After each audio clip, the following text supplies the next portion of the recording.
So who out there is ready for some hot, intense Otherworld shopping center action?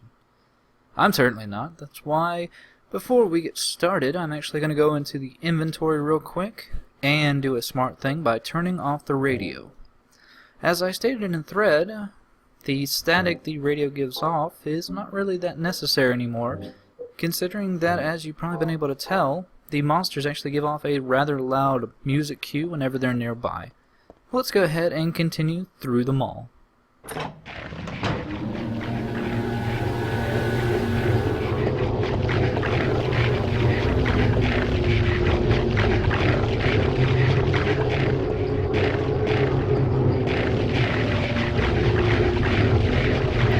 And as you can tell, those double heads don't even notice me. And that's because the radio is off.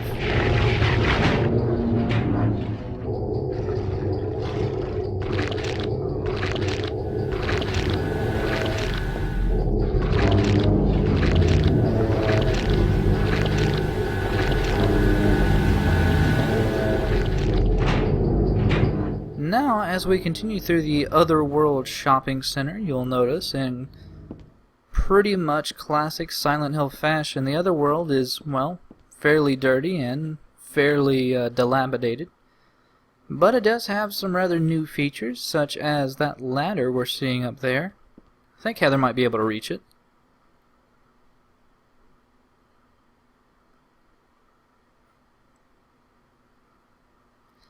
Or apparently she will not actually just stand on the table and even jump at it. So I guess what we're going to have to find first is something to grab a hold of that ladder.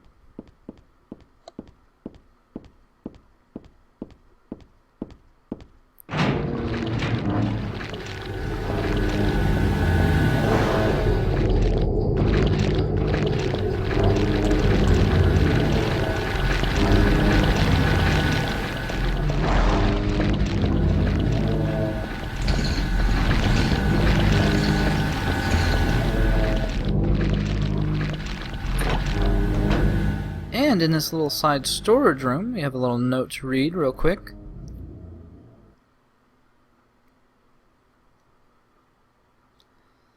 So apparently the maintenance staff want the lights to be kept off, but you know, when we came in they were still on, which I guess was obvious, so that note was pretty correct.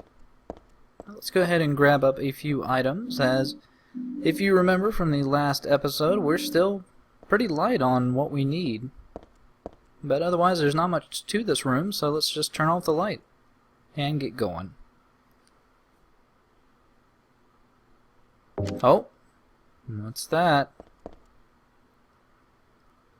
Well, there seems to be a light source coming from in between these boxes.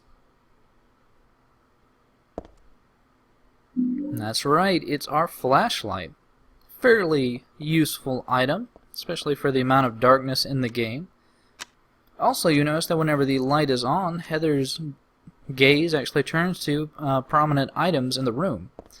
So there's that benefit of the light, but there's also the detriment that it will, like the radio, draw attention to us.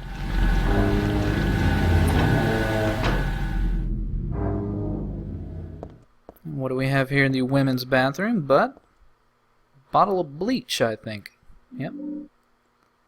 I'm sure that will come in handy at some future point.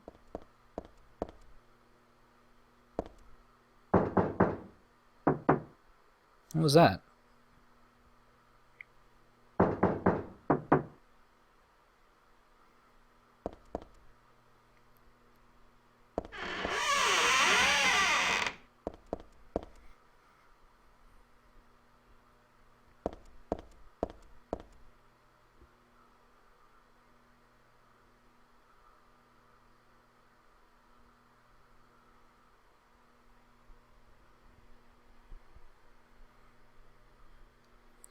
That's actually a fairly easily overlooked little Easter egg. If you actually don't knock on that door, that little event will never happen.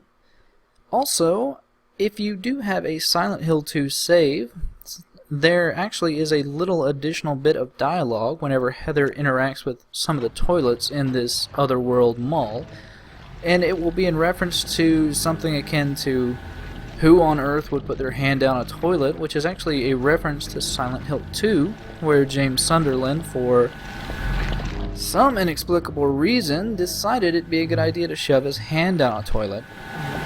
Sadly, though, on the PC, there's not really the availability to do these, but I will be pointing them out when we come across them. But you may recognize this store. This is where we ran into that first closer, and we also got the handgun, and it actually has another useful item for us. The deadly coat hanger. Actually, no, it does have one more item that will be kind of important throughout the course of the game. It's that kicky little item on the clothes rack. That's right, it's a bulletproof vest.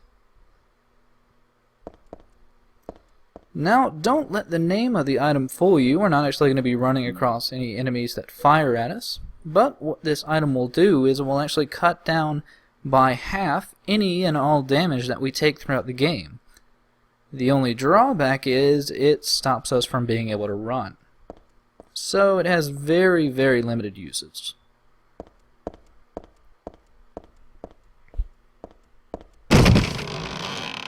What was that?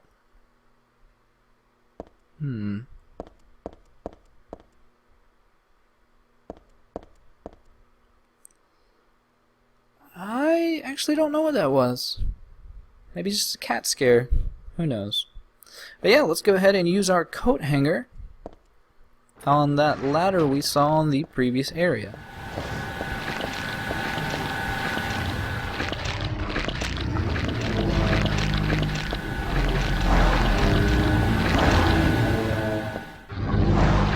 Yeah, even in tight quarters, closers are really, really sad.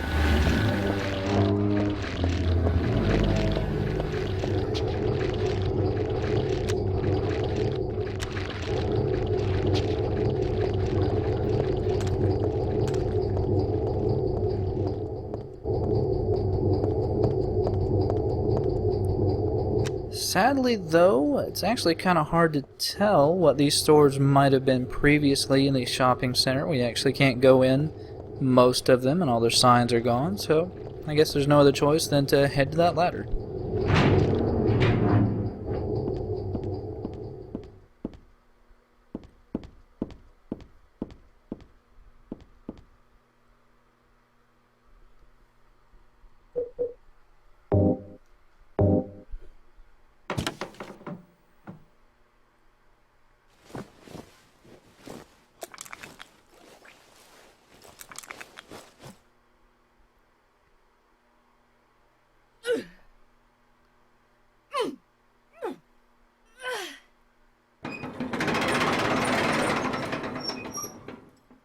And just like that, we're now able to go up another floor in the shopping center.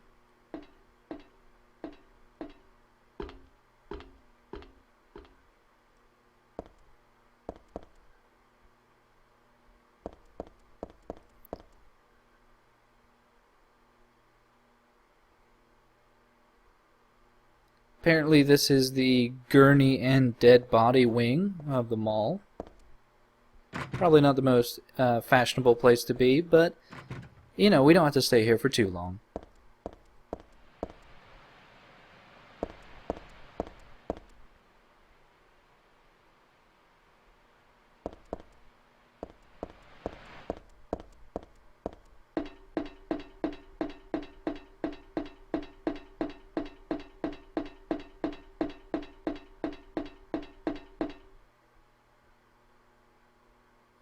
And I guess this kind of explains why we can't actually get into most of the stores. It seems that they just don't exist.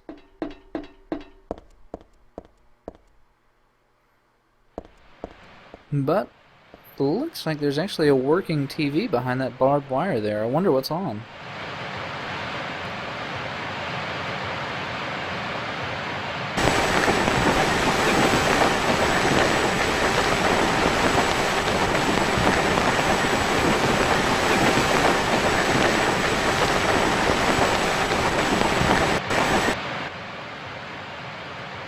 Now, while that may not make sense to those that have not been thoroughly introduced to Silent Hill, that was actually a callback to Silent Hill 1, when Harry Mason actually ran to a similar staticky TV in another mall, and it actually was Cheryl coming through in the static, trying to call out to Harry, to call out to her dad, if you will.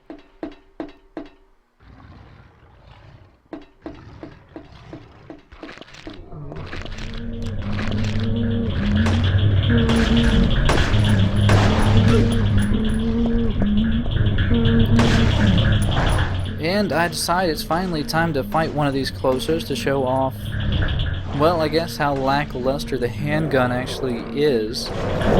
You can tell it really doesn't have any kind of real stopping power. And it actually took almost 12 bullets, almost over an entire clip to take one down. So you can kind of see why more often than not I've just been trying to get past them. What do we have here on this rather ornate stone wall? But an inscription on a door with a what appears to be crescent moon and a smaller circle.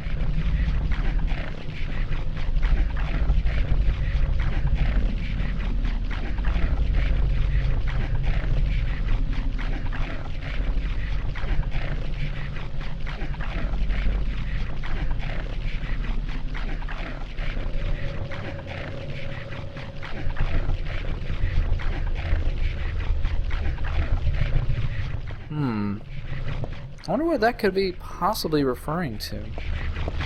Well, maybe it's some cryptic, riddle we have to figure out for later.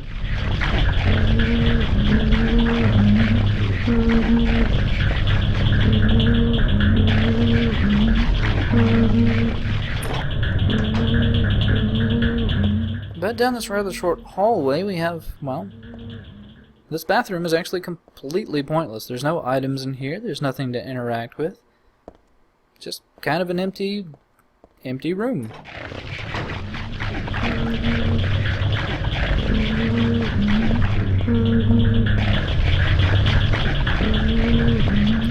But there is actually one door we can get into on this particular floor.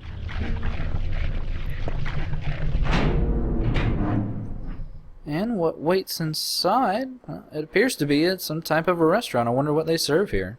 Wait, what was that? What is that? That's no good. That's a barbecue dog. That's not even a double-headed. It's probably somebody's pet. That's kind of sad.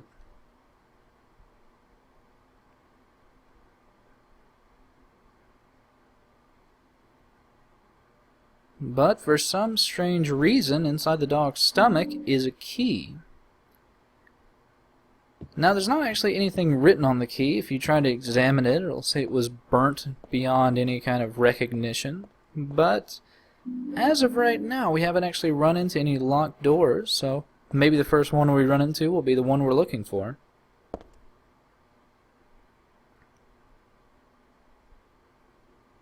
More than likely, there's probably dead kittens in that pot, so... And rather oddly, we can actually see outside the windows, and it kind of looks like a normal cityscape. So, I'm not really sure if that was just a lack of detail, or maybe you're supposed to assume there's some evil city out there. But it is time to continue exploring the previous floor, as there wasn't actually that much to the top floor.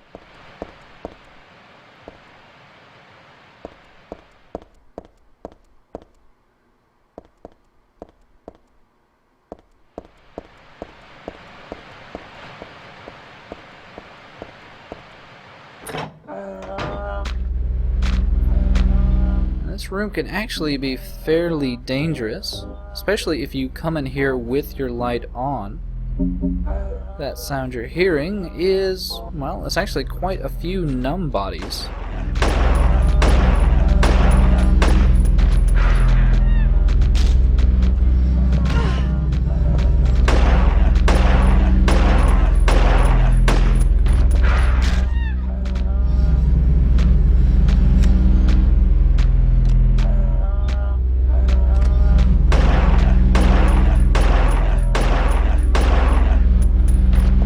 Now, while it's not exactly even necessary to come into this room, outside the mannequin parts, there's actually a couple items we can pick up. And you may be wondering why I didn't just run in here with the light off. Well, that's because for some reason they decided to put in the detail of if you don't have your light on, you're not going to be able to pick up any items. Which is actually kind of how it was in Silent Hill 2, but one of the details they took out was that in Silent Hill 2 you actually could not read the map with the light off. But they actually ended up changing that for 3, so they probably just forgot about that little detail.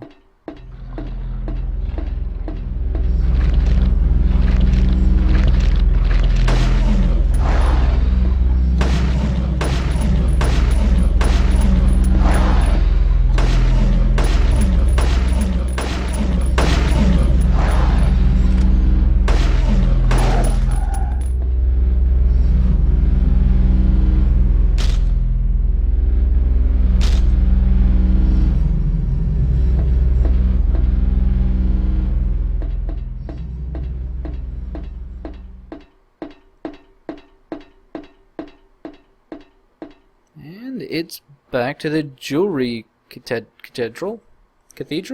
I don't know. And this time we can actually go inside because waiting for us is a prize gem. Or it's actually a walnut.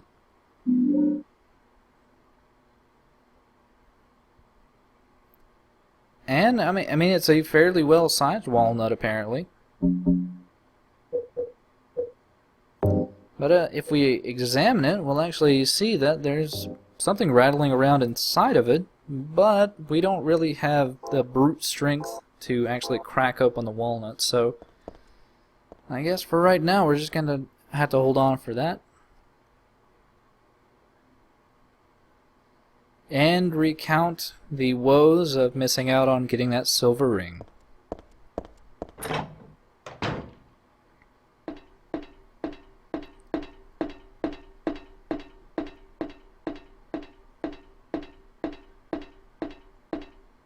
But Cafe Churnell here actually is where we're going to be using that cooked key.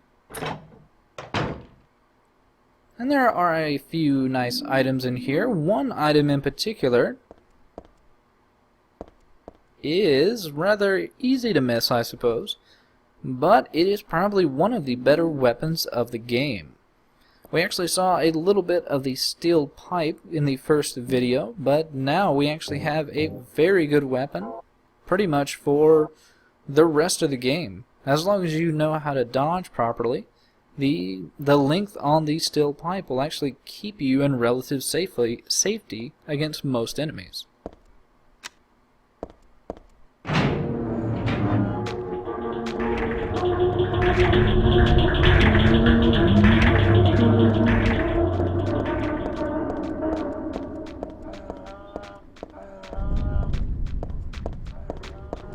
And it looks like we have our first volunteer.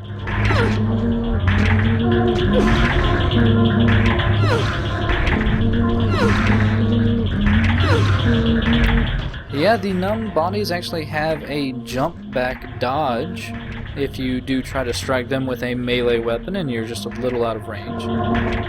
But as you can tell, you can pretty much stun lock them into oblivion with the steel pipe. And you can actually pretty much do that with all enemies in the game. Very few of them actually will just ignore your stun lock, and those particular enemies we will try to avoid as much as possible.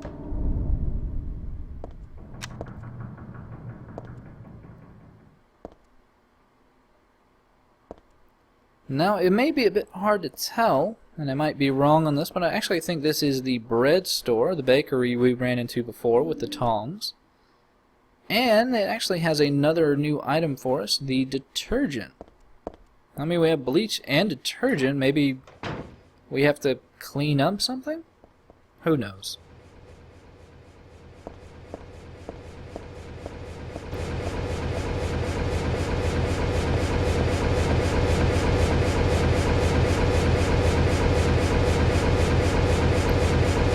Let's see, we have a rather large industrial fan.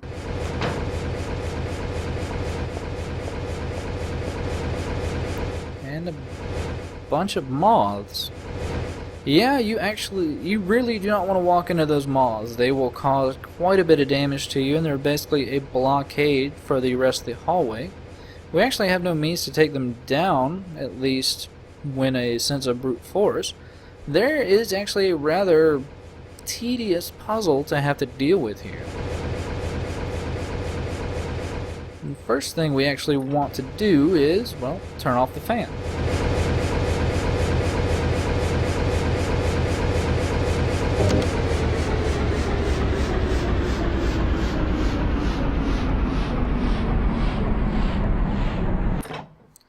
And the next thing we want to do is look at this rather inconspicuous looking garbage pail. Or maybe it's just a bucket. But since we do have bleach and detergent, well, this is actually not something you want to do in the privacy of your own home. Because if you actually look at either bottle, it'll say danger, do not mix. Because you'll actually form a poisonous cloud of gas. Which in video game terms means do this to solve a puzzle.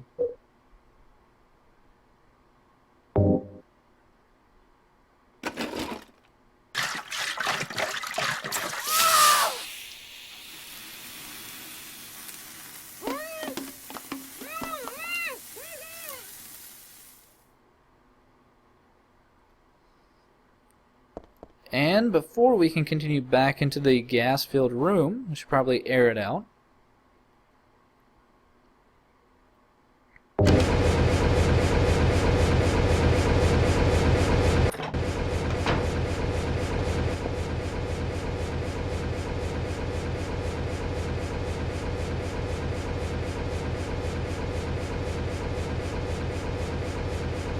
Yeah, I think that is the best idea, Heather. And we managed to kill all those Otherworld bugs.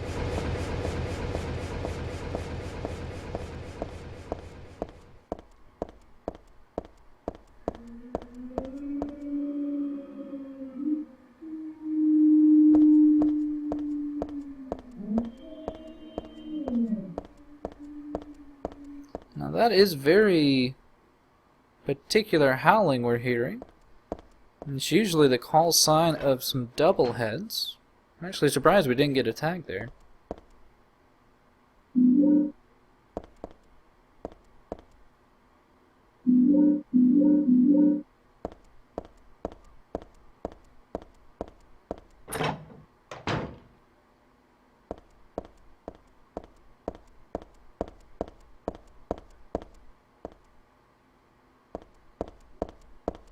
But even with that howling, the game, I guess, decides to go a little bit easy on you here, and actually doesn't have you attacked by anything at all.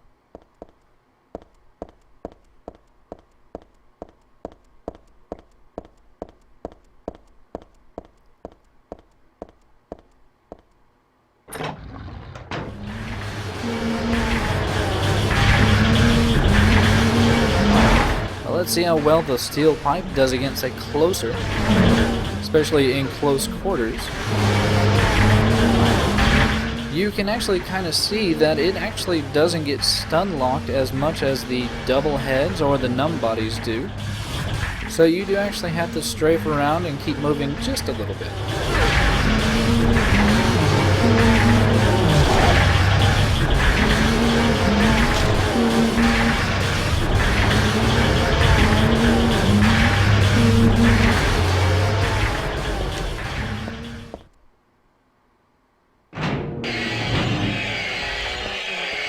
And that horrible, horrible noise is something that we probably haven't seen in quite a bit. Where is it? Oh, there it is. Fuck. Oh. Yeah, I gotta be careful. I don't want to fall off the edge. But yet again, thankfully, with the Master of Stealth, we actually we can easily evade the couple of double heads and pendulums that are kind of roving around in this area. But before we leave, we actually need to duck into one of these nearby doors here because something important is waiting for us.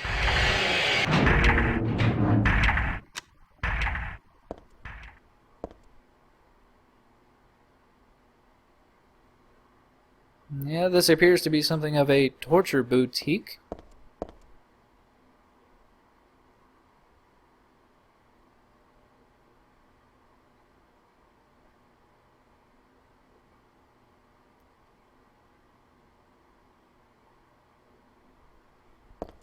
And we actually have what might be a fairly hard to see save symbol on the wall, but it actually gives us a little bit more insight into what Heather is thinking and apparently some memories that are being unlocked for her.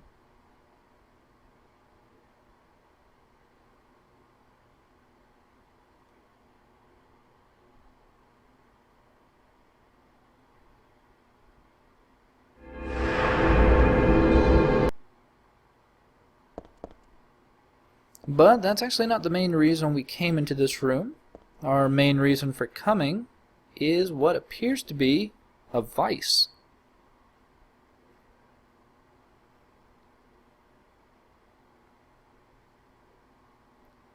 And considering the pressure that this vice can probably exert, that gives us a perfect excuse to crack this nut open.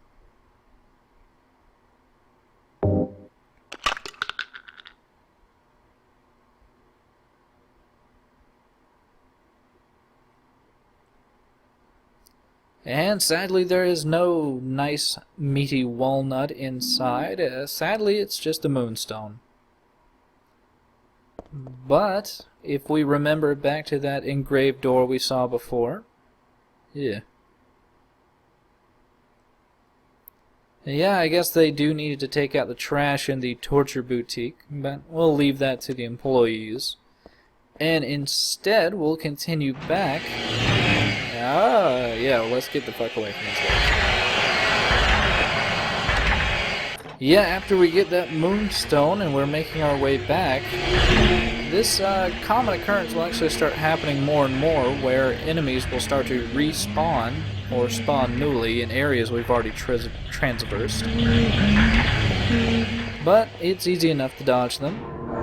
And like I was saying, as I pound into these numb bodies, if you remember that door, that locked door we saw before with the crescent and the small indentation in it, that's actually where we're heading back to.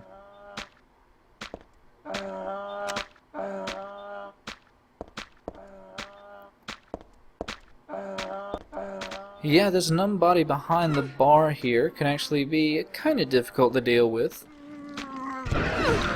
Kind of judging distance while your view is being obstructed. Not the most fun situation to be in.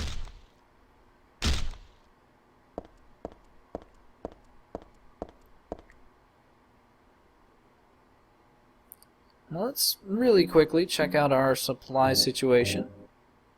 Actually doing fairly well on healing items, and we're still not doing great on bullets, but that's okay. But since there wasn't much going on between that door and this door, I just figured I'd do a little jump cut. And just rather easily, we don't even have to solve a riddle or anything, we just pop a gem in. And no guys, it's not really from the moon, it's just a type of jewel. Come on.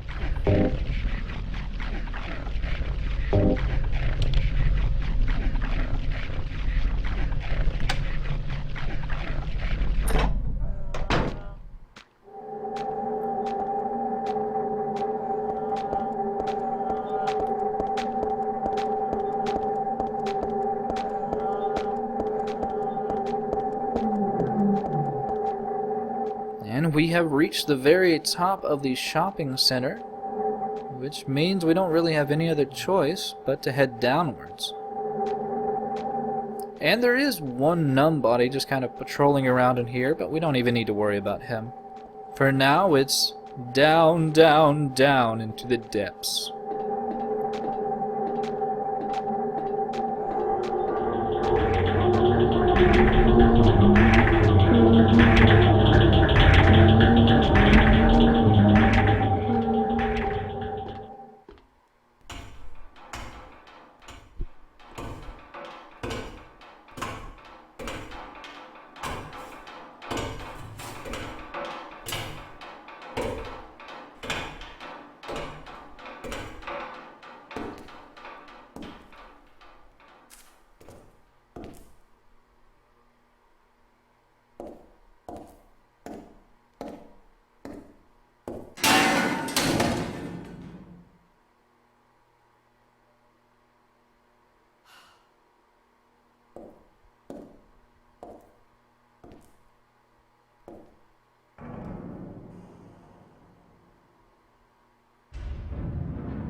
and say hello to the first boss of Silent Hill 3. This large, semi-phallic looking gentleman is called the Split Worm.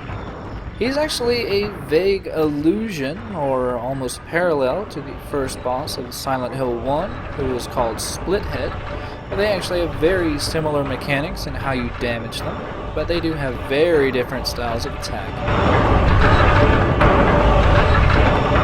Now what Splithead will, or Split Worm will do, is he'll come out of 3 or 6 different holes along the side here. And if you're close enough to him, he'll take a rather large bite out of you and cause quite a bit of damage. So obviously melee is out of the question. Now, and his one other attack, as you saw just a second ago, is to pound down onto the ground and cause something of a tremor, which does a very small amount of damage, but it will actually hit Heather no matter where she is standing in this entire arena. But on the whole, as long as you have plenty of handgun bullets, he's actually fairly easy to take down. You just need to make sure whenever the camera shifts that you also start running away in the opposing direction, because that's usually a good indication of where Split Worm is going to be coming out.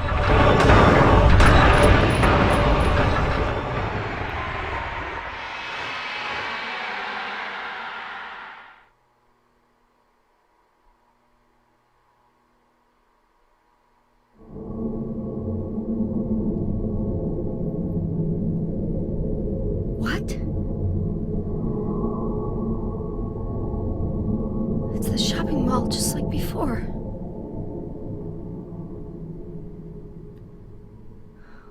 Am I back?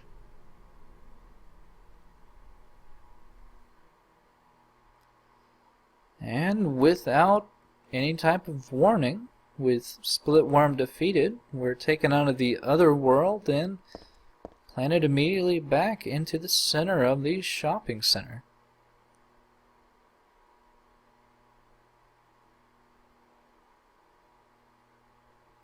But it looks like, well, it might be time to get on out of here, as it appears everything is closed down.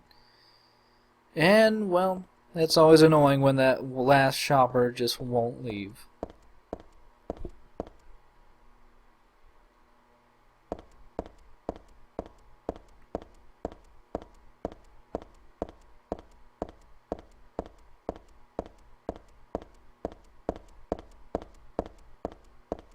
And while most of the stores are actually inaccessible, we can go back into Happy Burger here,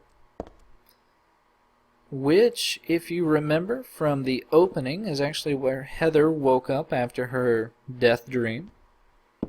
And there are actually a nice couple of items in here, especially after all the handgun bullets we lost fighting Split Worm. And in the back here is another very important piece of beef jerky. Never can get enough beef jerky. But actually, I think this is where that ladder puzzle we first ran into was. So, nice little comparison to what we've already seen in the Otherworld. But, yeah, let's go ahead and get the hell out of here.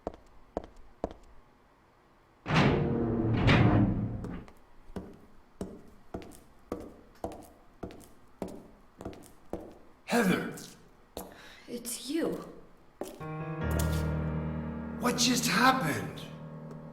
You must be one of them. What did I do? And what do you mean by one of them? You're in on this with that Claudia, aren't you? Claudia? What about her? She asked me to find you, that's all. So you are one of them. Claudia did all that?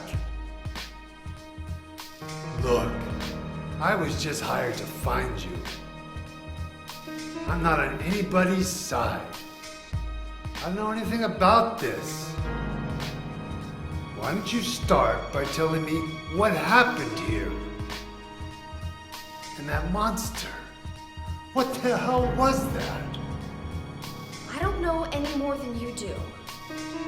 All I know is that things are getting really screwy around here, and I got a weird feeling it's got something to do with me. Maybe you're just an innocent bystander, but I can't feel sorry for you because you dragged me into this. You know, if you hadn't found me... What are you talking about? What's so special about you anyway? If I knew that, I wouldn't be so confused, would I? But I know there's something. Something I've been running from and forgot for a long time.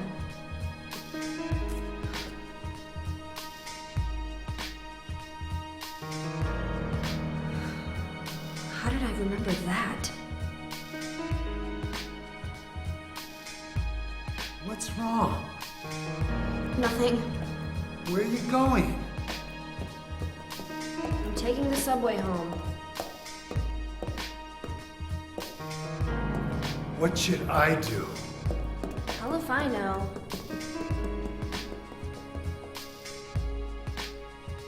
Oh, Heather, why do you have to be so cruel to Douglas? He just wants to be helped. But with that, the shopping center is done, and hopefully you'll join me next time as we journey into the terror that is mass transit in the subway. See you next time.